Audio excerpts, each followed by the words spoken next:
लो भैया, मामला खराब हो गया। मामला कुछ ये है कि डील रद्द हो गई है, बातचीत फेल हो चुकी है। सबसे बड़ा अपडेट, जेडी वेंस जो अमेरिका के वाइस प्रेसिडेंट हैं, उन्होंने पाकिस्तान इस्लामाबाद में खुल्लम खुल्ला कहा कि अब कुछ भी चीज क्लियर नहीं हुई है। 22 से हमने 24 घंटे बात करके देख ली है, मामला बिल्कुल बेकार रहा। मतलब हमें क्लियर जवाब ईरान ने नहीं दिया है, उनका न्यूक्लियर पर कुछ भी क्लैरिफिकेशन नहीं है।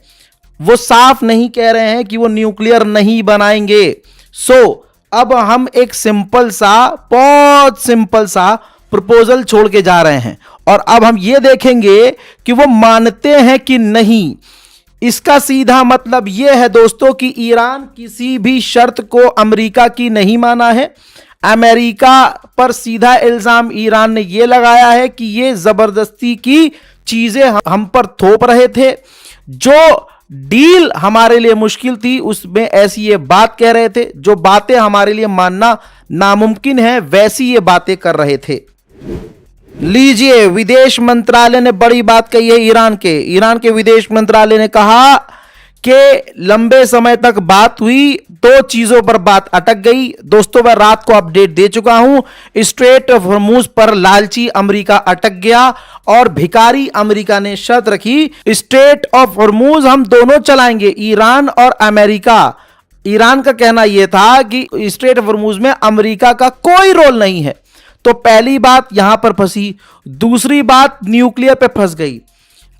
अमेरिका ने ईरान के सामने न्यूक्लियर ना बनाने की, यूरेनियम पूरी तरह से खत्म करने की और जो उनके पास यूरेनियम एनरिच है उनको वापस बाहर ईरान से बाहर निकालने के लिए मांग करी, जिस पर ईरान राजी नहीं हुआ। 100 की सीधी अपनी बात को समेटूं तो ईरान अमेरिका के आगे नहीं झुका। इसके बाद दोस्तों कंगले पाकिस्तान ने आइडिया यह दिया कि दोनों अमेरिका और ईरान मिलकर स्ट्रेट ऑफ हॉर्मुज चला लो।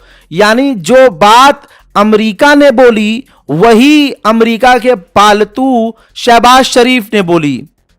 शहबाज शरीफ ने कहा कि हम प्रपोजल देते हैं, और यह चूरन का चार ऐसे बता रहा था प्रपोजल कि जैसे कुछ नई बात लेके आया, लेकिन नई बात लेके नहीं आया।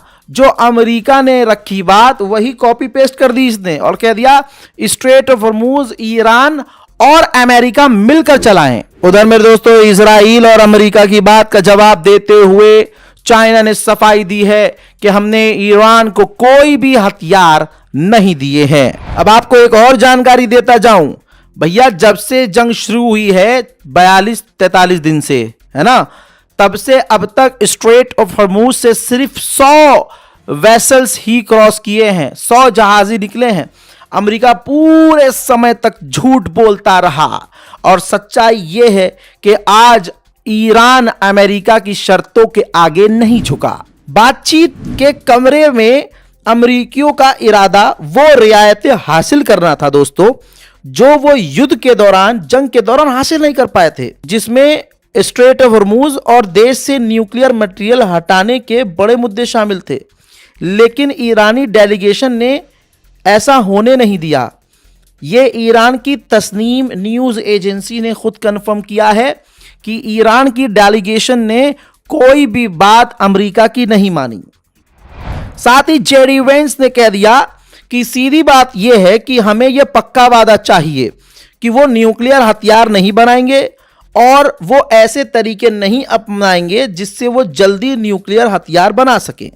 जेडी वेंस ने, यानी अमेरिका के उपराष्ट्रपति ने यह भी कहा कि ईरानियों के साथ हमारी अहम बातचीत हुई है, यह अच्छी खबर है।